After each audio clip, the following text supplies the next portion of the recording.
be very honest, I mean, I'm quite happy to leave because I think it becomes absolutely impossible to work with Ayrton, and that's a good end of championship. I refuse to walk away from the fight. It's my nature to go right to the end. That's what I want to do.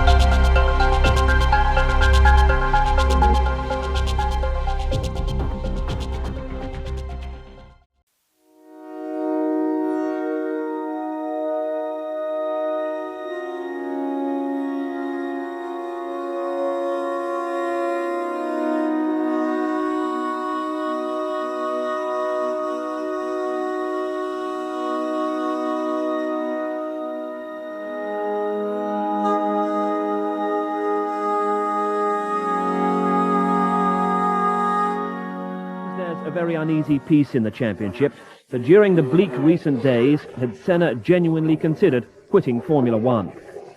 I have not only considered, I have put forward a proposal on the last minute this month in February that I was prepared to stop in order that all the parties involved, as far as McLaren was concerned and Honda and all the sponsors, would have automatically end on this dispute, and everything will be quiet.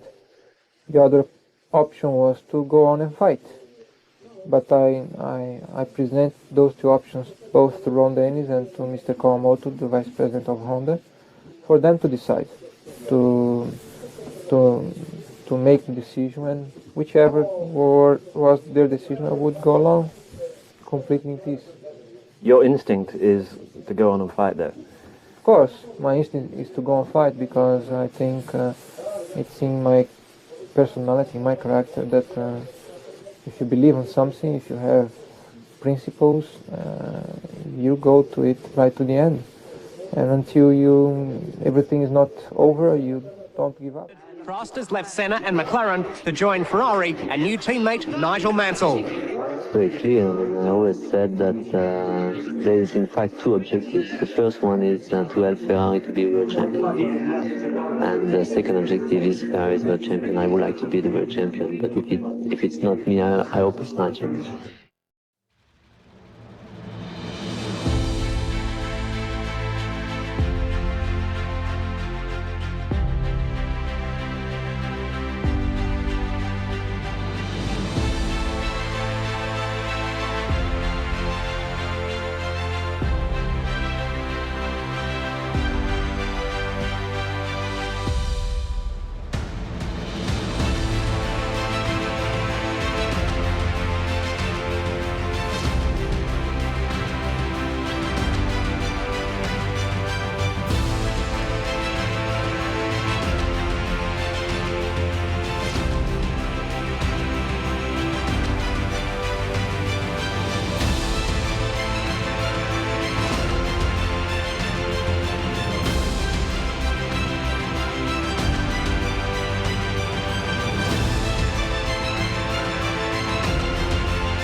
But it had been a tremendous scrap for the lead, and Alain had shown true star quality. But Senna had enjoyed one of the best Formula One dices for years. We had a good goal in the first opportunity and he was very fair, but then I wasn't expecting him going through the outside on the dirty because it would make very dangerous for him the next corner with the dirty on the tires. And when I saw him there, I had just to open and let him go because I expect him with trouble with grip with the tires being dirty. And I think just as well I did that, and we still fight again. It was very exciting. It was enjoyable because I think it was a clean fight and exciting one, right on the limit. And in those situations is where I get my enjoyment from my profession. McLaren leads McLaren. There's nothing novel about that. And it looks as though the McLarens once again are going to be invincible. They've got two of the best four drivers. They've got one of the two best engines in the Honda. The McLaren chassis is absolutely magnificent, and the organisation is superlatively good. So I hate to say it, but it looks as though Mexico is going to be yet another McLaren demonstration, because look, there is nobody even in sight behind Senna and Berger, first and second, and in the championship it's the same situation. Senna leading Berger by 12 points, and they go into a new lap. Here is Boutsen, followed by Patrese, with Nigel Mansell right up his exhaust pipe, and Prost gaining on Mansell, who is in 5th position. So it is leading Senna, 2nd Piquet, 3rd Boutsen, 4th Patrese, 5th Mansell, there he is, 6th Prost. It's developing into a great Mexican Grand Prix. Quite clearly the Ferraris are going very, very well in race trim. Quickest cars on the circuit when they're on their own, but with all this traffic, Senna's doing, and Mansell ducks in, he dived inside Patrese, and Mansell's through. Sorry, Prost. Prost goes inside Patrese, I beg your pardon. And at last, Alain Prost can resume his chase of the leader. And the fastest man on the circuit now is Alain Prost, who has just gone round in 1 minute 18.8. That is the first lap under 1 minute 19. There is the Frenchman. He is catching Nelson Piquet in front of him, who is in 3rd position. We have the prospect of Ferraris being 2nd and 3rd before very much longer. There's the confirmation. 125.3 miles an hour. Alain Prost is on his way. Yes, and Prost really has been the quickest man on the circuit when he's had a clear run and not been racing somebody and held up since about lap 20. And Senna lost a little bit of his lead to Mansell, and that was probably traffic. Of course, the gaps jump up and down a bit, but Prost in 3rd place is now charging hard, trying to close down Mansell's lead on him, and Senna diving inside the back marker, who gave him the space.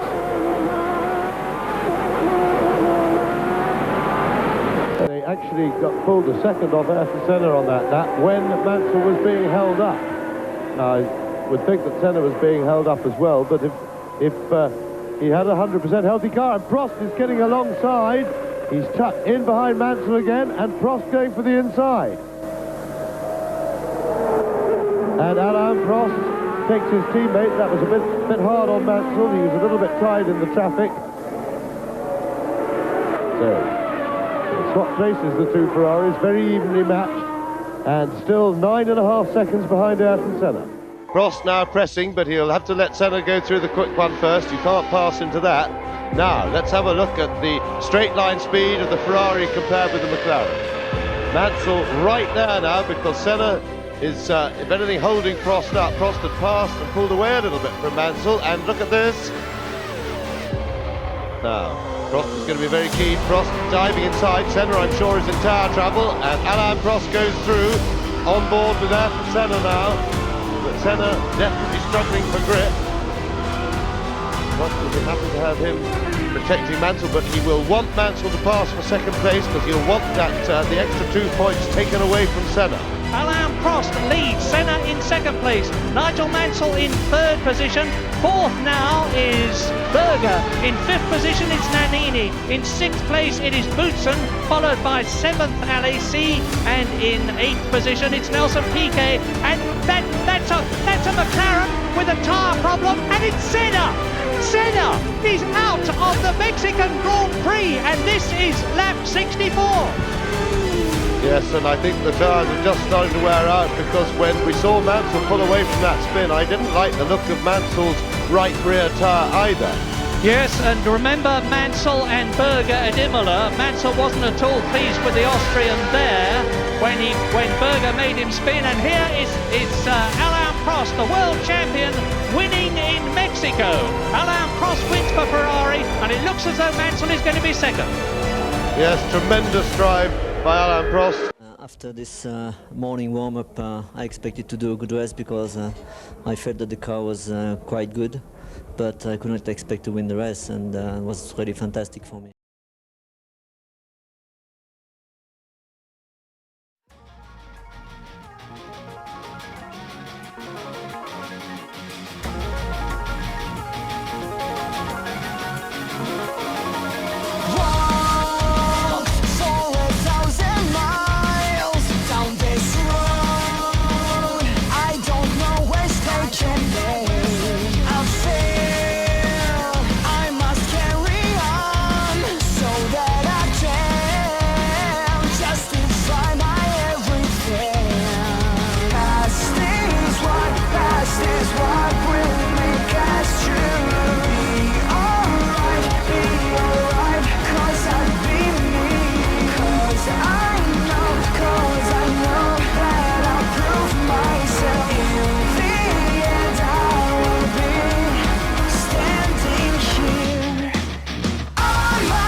Alain Prost had been fourth after the first day, but despite being delayed by traffic, he moved into first place with a blistering lap of 1 minute 22.9 with 5 minutes of the session left, and sent the Tifosi wild with delight. But he'd forgotten his Brazilian mate's perfect timing when it comes to qualifying laps. With just minutes left to run, he claimed the 49th pole of his career with a time nearly half a second inside Prost, and that after a morning spent mostly in the pits. So, the red, and then less than 7 seconds the green for the second start of the 1990 Italian Grand Prix at Monza. Go! Senna's done it again. Prost hasn't made the same mistake. He cuts in front of Gerhard Berger, who has to move across and sprints up again alongside Prost and past him. So Berger's done it again, as he did on the first start, and it's Senna, Berger, Prost, Alesi is fourth, Mansell is fifth, Boutsen is in seventh place behind Patrese, his teammate who got ahead of him. They are all through the Rettifilo, that's the double chicane, round the Curva Grande again, up to the Rugia, now up to the Lesmo Benz, and Alesi is again going through into third position, sprinting past Prost Ferrari. So Senna still leads, and Alain loses it. A mistake from Alain. Now, has he damaged that right rear? Just brushed the barrier? Probably not, but it looks to me as if he stalled the engine anyway. 1/5 distance.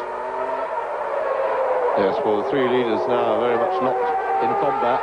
Prost there to cover anything, and I would think that if Prost is aware, which he may or may not be, of the compounds that the two McLarens are running, if he is aware of that, I would think he'd be much more worried about Gerhard Berger at the moment than Ayrton Senna. Berger is still pressing Senna, still looking for a way round, and it would seem that the harder compound with the heavy cars and everything seems at the moment would appear to be the choice.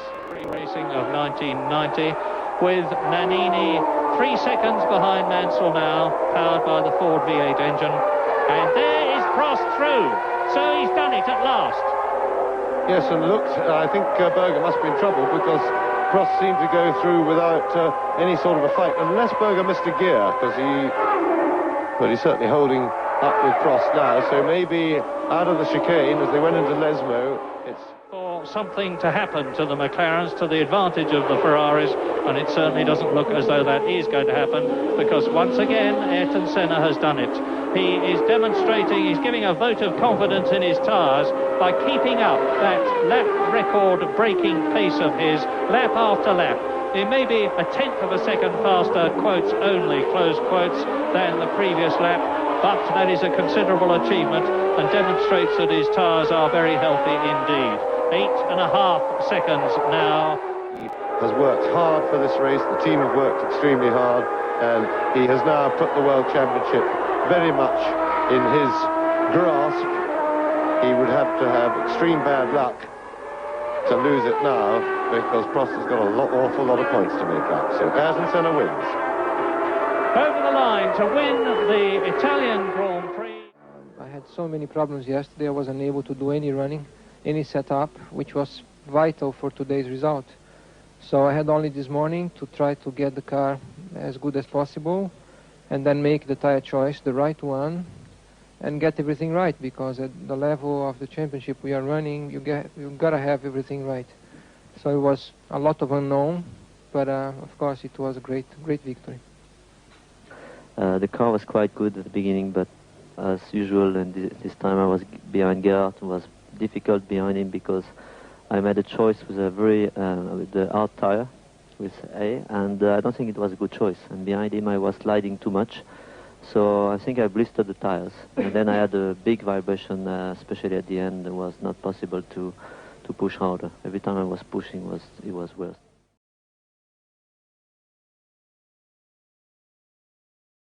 The clean line on the racetrack is to the right of your screen, where Prost will start the Ferrari. Enjoy the race. We'll be with you in a moment.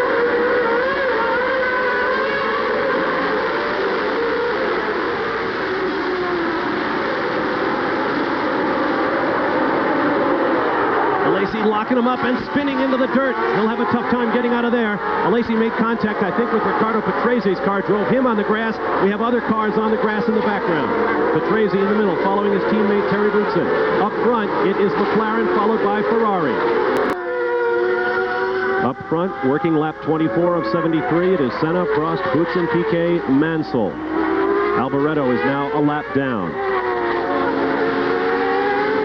Now you're on board with Alain Prost looking ahead at the leader. You get the sense that there is perhaps a little con game going on here. Neither driver wants to pit. No, dead right. And it will become a battle of the pit crews. Both teams had very quick early stops. I'd give the edge to McLaren, who got Berger out faster than Ferrari was able to get Mansell out. And that could spell the difference in this race. Racetrack is being built in the Barcelona area for 1992. And that's going to be an interesting story to watch develop. Incredibly fast right here. 160 miles an hour. Prost will pit.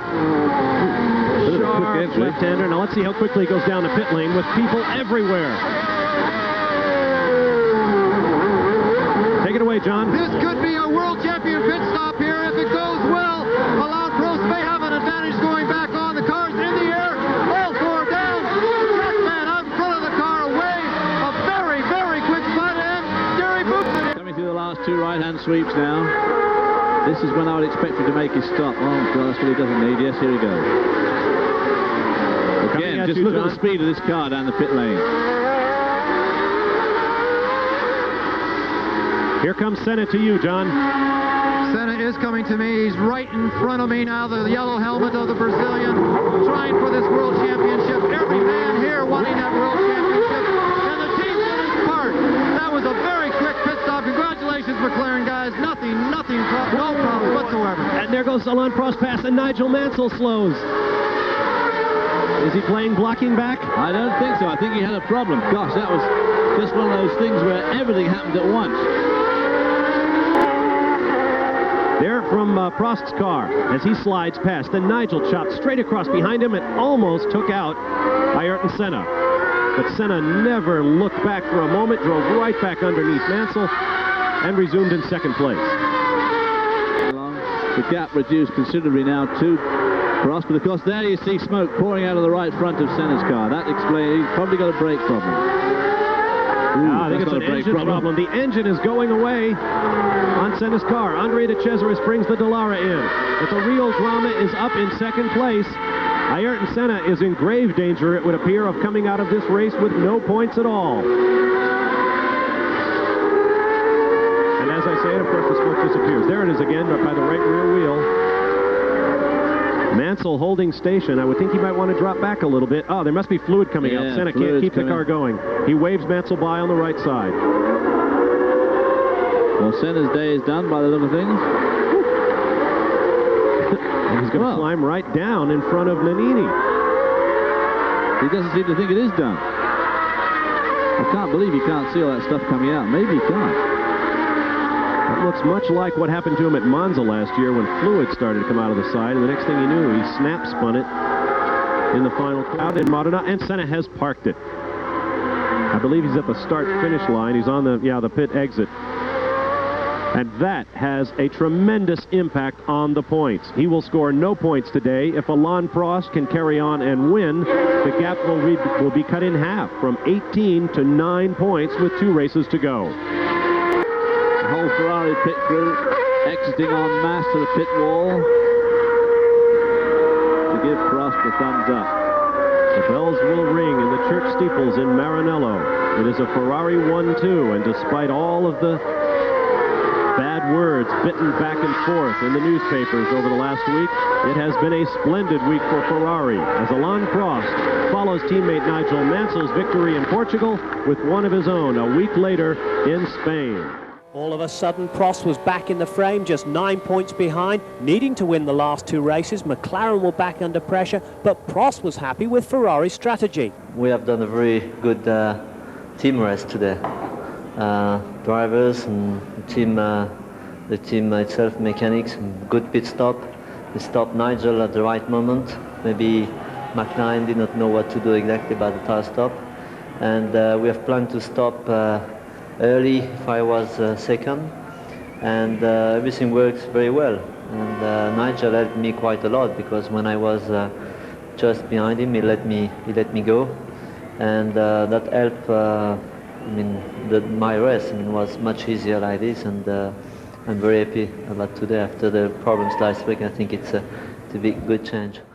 Japan is a place where I have the biggest number of fans after Brazil, and it's a special atmosphere here, and championships have been decided here over the past few years, and hopefully another one will be decided here.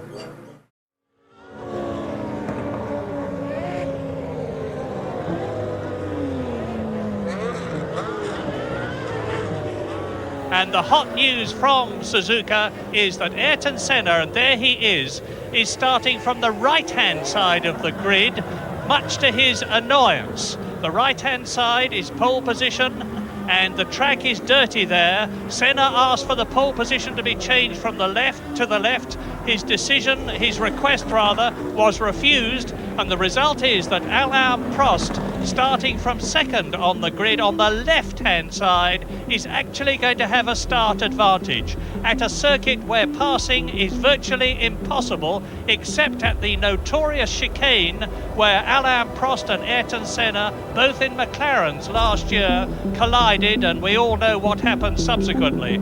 Ayrton Senna went on to win the race only to be disqualified. Prost and Senna have made up their feud now, and we are waiting for the start of this 53-lap race. On the left is Ayrton Senna, on the right is Alain Prost, behind Senna is Mansell, behind Prost is Berger, the grid is clear, the lights go! And Senna sprints away, but Alain Prost takes the lead. It's happened. Alain Prost has taken the advantage. Senna is trying to go through on the inside, and it's happened immediately. This is amazing. Senna goes off at the first corner, but what has happened to Prost? He has gone off too. Well, that is amazing, but I fear absolutely predictable. Yes, and that makes Ayrton Senna world champion this year. So Ayrton Senna now with Prost not finishing the race quite clearly. He's out of his car, stuck in the gravel pit. That, I'm afraid to say, is the end of this year's Drivers' World Championship in favour of Ayrton Senna. There's Prost running back, but it's all over for him. It's over. I think for sure I want to win the race today. In the same way I won in '88 to win the championship. Unfortunately, it went wrong on the first corner. There was a big risk. I had nothing to lose on the first corner. I want to win, and I went for a gap in inside on the first corner. Alain didn't see it and just closed the door, and we ended up touching. That's too bad for the championship, because I'm sure the race would have been full of excitement. But last year I lost in a similar manner towards the end of the race instead of the beginning, and this year went wrong for him. In a race like this, where you're fighting for the championship, you have to go for everything. And as it happened in many other occasions in the past, there have been accidents in the first corner. I was on pole. Prost did a better start, but on the first corner I was coming faster than him. I had a better engine acceleration, and there was a gap. I went for it. He closed the door, and then was nothing I could do to avoid the contact. If he had not closed the door, nothing would have happened, and we would have continued racing. But unfortunately, he closed the door, and I could not avoid the contact. You've had 2 weeks to think about it. Do you think that he deliberately crashed into you? Absolutely, 100%. And I have, you know, a video here from the helicopter. I have the video from some people. I think it's very bad, you know, to try to prove the things. But I am a racing driver, a lot of experience, and I never lie. I never lie to the press. I mean, very often it was against me, because I said things were a bit rude, a bit difficult to understand for a lot of people. But I never lie, and I can tell you he has done 100% deliberately. That's what I don't accept. If there were only 1% chance, I would say, okay, there is a doubt, but it's not even 1%, because it was a corner where I'm flat, you know, in 5th gear, and the only way he could do something, he cut the corner and he hit my wing, the rear wing. So in fact, he did not hit the right wheel or the middle of the car, he hit my rear wing without touching the wheels. That means he just pushed me behind. So, and then from this time, I don't want to speak anymore about that, you know, because it's no value for me, no value for the sport, for the team, for the Formula One, and I think it's very bad. Let me ask you another difficult question. If I were to count back all the world champions, the number of times they had made contact with other drivers, that you in the last 36 months or 48 months have been in contact with more other cars and drivers than they might have done in total. I find amazing for you to make such a question, Stuart, because you are very experienced and you know a lot about racing. And you should know that by being a racing driver, you are under risk all the time. And by being a racing driver means you are racing with other people. And if you no longer go for a gap that exists, you're no longer a racing driver, because we are competing to win. And the main motivation to all of us is to compete for a victory. It's not to come 3rd, 4th, 5th or 6th. When there is a gap, it's designed for being in a competition at a very high level, with cars going so close as they go today, with the same horsepower, with the same level of grip, with the same load aerodynamic, you all know with the different circuits where it's very difficult for overtaking because the circuits are designed not in appropriate manner for overtaking maneuvers, you either commit yourself as a professional racing driver that is designed to win races, or you come second.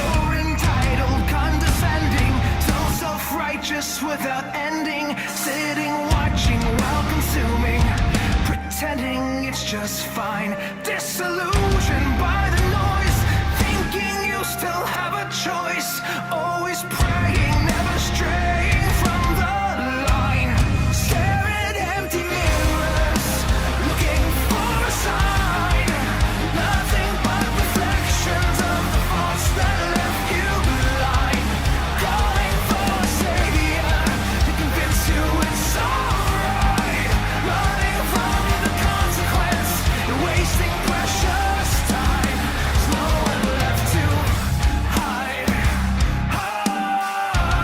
there's no one left to hide, there's no one left to hide, so destructive, unrelenting, slowly dying, you're descending, waiting, hoping for an answer to make it out alive. Your deception left you cold, self-afflicted and alone. Stop pretending as you're fading towards the light. Stare at empty mirrors, looking for a sign. Nothing but reflections of the faults that left you blind. Calling for a savior to convince you it's alright. Running from the consequence, you're wasting precious time. There's no one left to hide. There's no one left to hide. There's no one left to hide.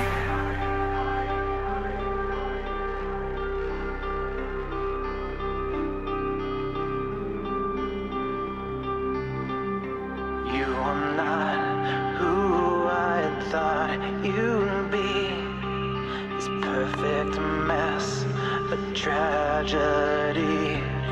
Your vanity is blinding you. The darkest parts they filter through. There's no running away. There's no running. I can't win the championship, but if I find him again the same way, if he's correct the same way, I push him out. I think everyone knows Prost by now. He's always complaining either by the car, or the tires, or the team, or the mechanics, or the fuel, or the other drivers, or the circuit. It's always somebody else playing. It's never his fault. Empty mirrors, looking for a sign. Nothing but reflections of the faults that left you blind. Calling for a savior to convince you it's alright. Running from the consequence, you're wasting precious time. Stare at empty mirrors, looking for a sign. Nothing but reflections of the faults that left you blind. Calling for a savior to convince you it's alright. Running from the consequence, you're wasting precious time. There's no one left to hide. There's no one left to hide. There's no one left to hide.